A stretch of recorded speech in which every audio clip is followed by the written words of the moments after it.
I'm just overwhelmed. I don't know where to begin. To begin with, I feel at home for two reasons. I always felt at home in an academic environment. I always felt this is where I belong to. And being in that environment again makes me feel the feeling of being at home. Second reason that I feel at home, because Peking University is my home.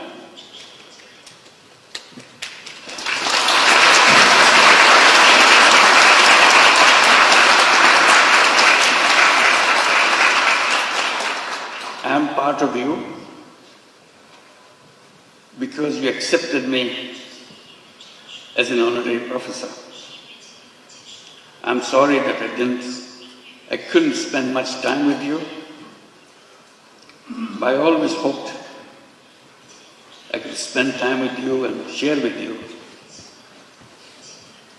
all the excitements of the academic world and the world that you want to create for future generations.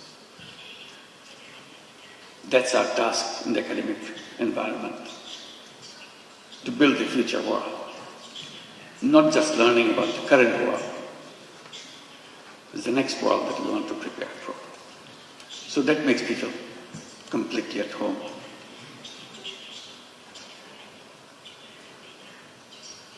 Your Excellency, Ho Guangchai, and Mr. Kong Chuan, esteemed deans and faculty members, distinguished dignitaries, officials and guests, and my dear, dear students, ladies and gentlemen. It is with great humility and profound gratitude that I stand before you today in this prestigious institution, Peking University, the center of knowledge, wisdom, innovation, and excellence. To receive an honorary doctorate from such an esteemed university is a great honor for anyone. And I feel so humbled by your gesture for choosing me for this particular honor. This recognition once again reminds me of my commitment to work for realizing the dreams of the millions of youths who were the vanguards of the transformational changes in Bangladesh just last year. Their vision to establish a new Bangladesh in place of the Bangladesh that we had until last year.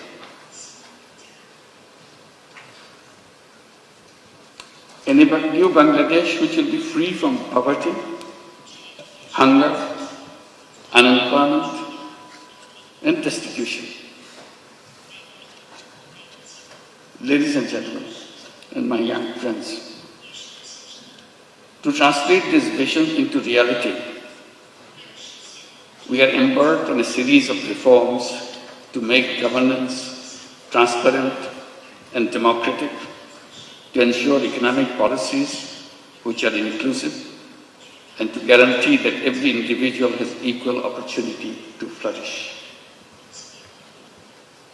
Our reform initiatives are at the top of our priority. Our goal is definite. Our work plan is exhaustive. For building a stronger and more resilient Bangladesh, we emphasize economic transformation through entrepreneurship, greater investment in education and technology, and a stronger international cooperation. Distinguished guests, I have a deep and personal attachment with Peking University. Back in October 2006, I had the opportunity to be appointed as the honorary professor. To me, today's conferment is more than a personal honor. I see this as a recognition, as an acknowledgement of the resilience and courage and determination of the people, especially millions of women and young entrepreneurs who continue to prove that no challenge is too big when they are given the right opportunities to develop and break the shackles of poverty and marginalization. Throughout my journey, from being an economist to founding Grameen Bank, from pioneer microfinance to advocating social business, my core belief has remained the same. People are not poor because they lack of skill or ambition. They are poor because the economic system has never given them a fair chance. So poverty is not because of something lacking in the person. It's not their fault. It's the fault of the system that we built for ourselves. That causes poverty. That causes all the problems for human beings by wrong thinking. And I blame myself for being part of that institution, academic institution, where we pass on this wrong knowledge to the next generation. So I plead guilty that we have not been able to change those ideas, wrong ideas, which make people suffer. So my struggle has always been to go back, to find out the faults in the system that we promote, we teach the young generation, so that we do not repeat the same thing for the next generation.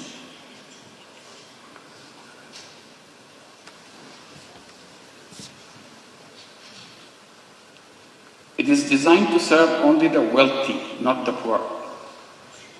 That realization led me to create an alternative, one where even the poorest individuals could access the services of the institutions which are created for people. I've been promoting the idea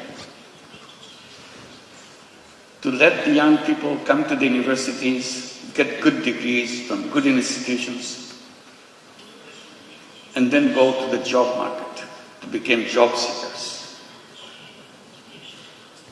I have been telling that this is a wrong idea. Human beings are not born to become job seekers.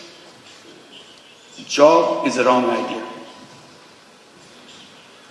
Human beings are creative beings. They enjoy doing creative things. Job is a negation of creativity. Job forces you to do things what your supervisors want you to do.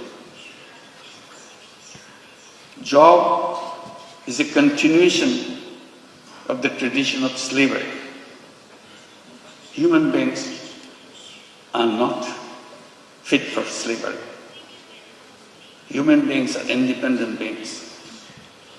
So I keep on promoting the idea that all human beings are born as entrepreneurs, not job seekers.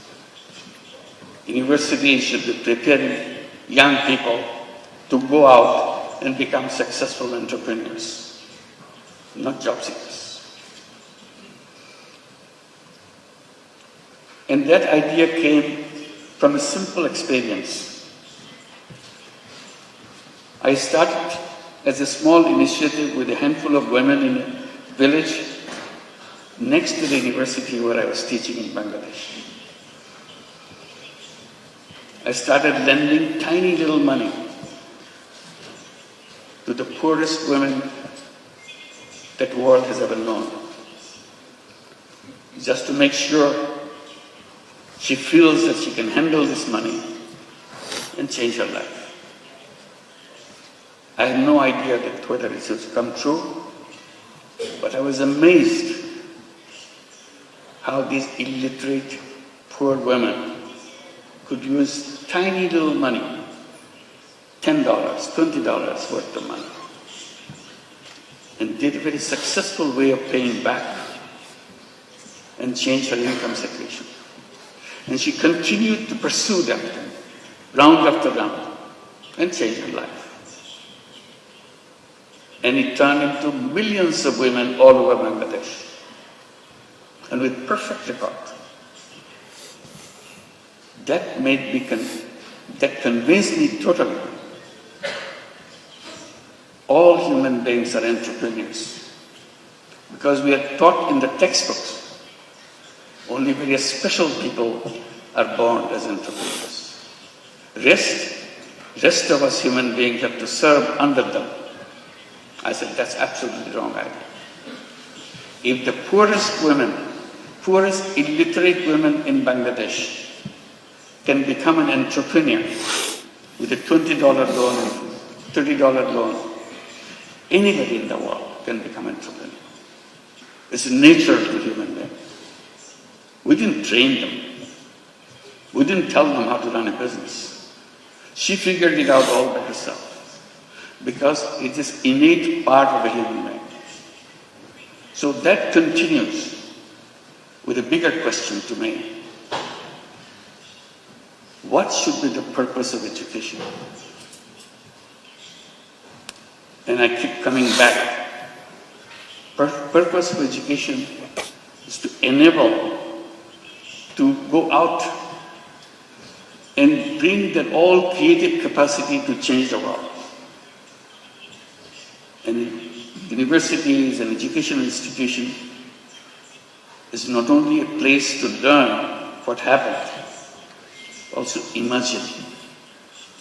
Imagination is the greatest power on earth. If you imagine, it will happen. If you don't imagine, it will never happen. If you look back, things happen because somebody imagined it. Imagine something big, something unheard of, something you never dared to hope that it will work. But you imagine and stay with it. If you stay with it, it will happen. So that is the greatest power. Imagination is more powerful than anything you can bring together. So I follow that, encourage young people like you, along with what you are learning, imagine. Dare to imagine the most odd thing that you ever thought, most necessary thing you think could be done. At the moment it looks odd, at the moment it looks impossible. The human journey is about making impossible possible. That's our journey. And we can make that happen.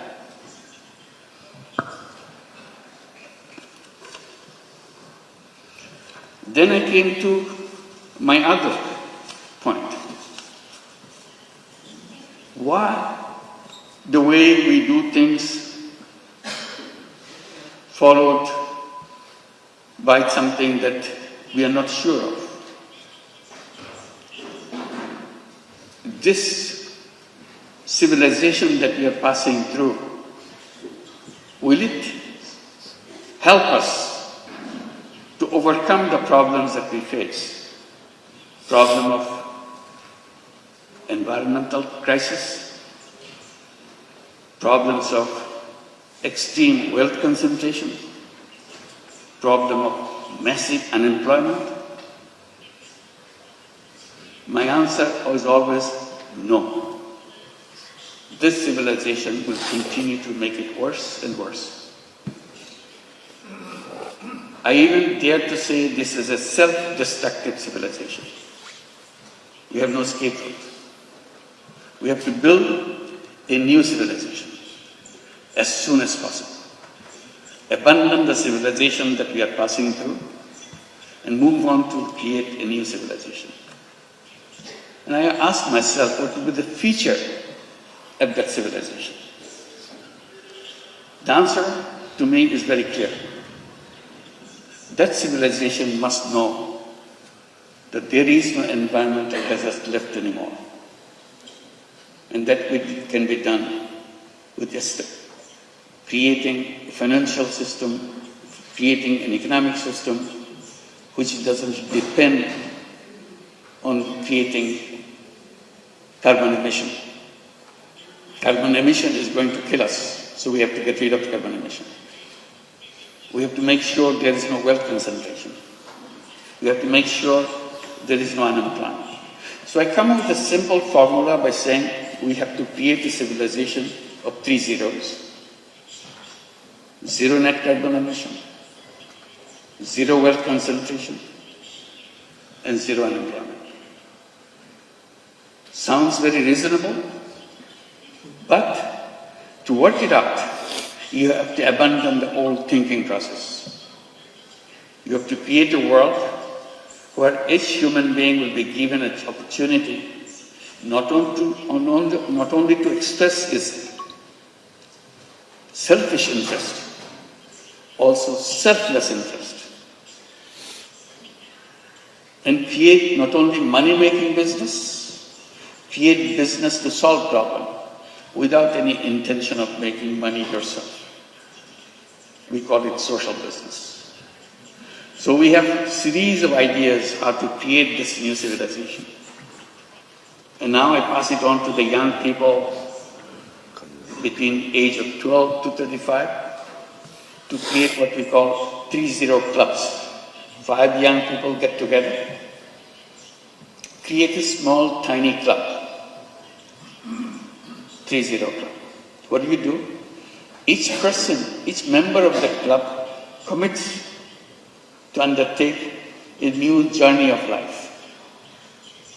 I shall not contribute to global warming myself. I'm not saying the whole world should do that. I'm saying to myself, I do not want to contribute to carbon emission. How? If I do it now, 7 days a week, I promise to do it 6 days a week. If I achieve 6 days a week, I want to do it 5 days a week. If I achieve 5 days a week, gradually 2 days a week, 1 day a week, and nothing. So I become a 3-0 person. Idea is if I can become a 3-0 person, you can become a 3-0 person, world would be a 3-0 world. That's a simple idea. And I'm amazed by the response I get from the young people all around the world. They keep on adding numbers, 3-0 clubs. I hope you'll consider examining whether you'd like to form your 3-0 club and create a new civilization, which you'll be proud of.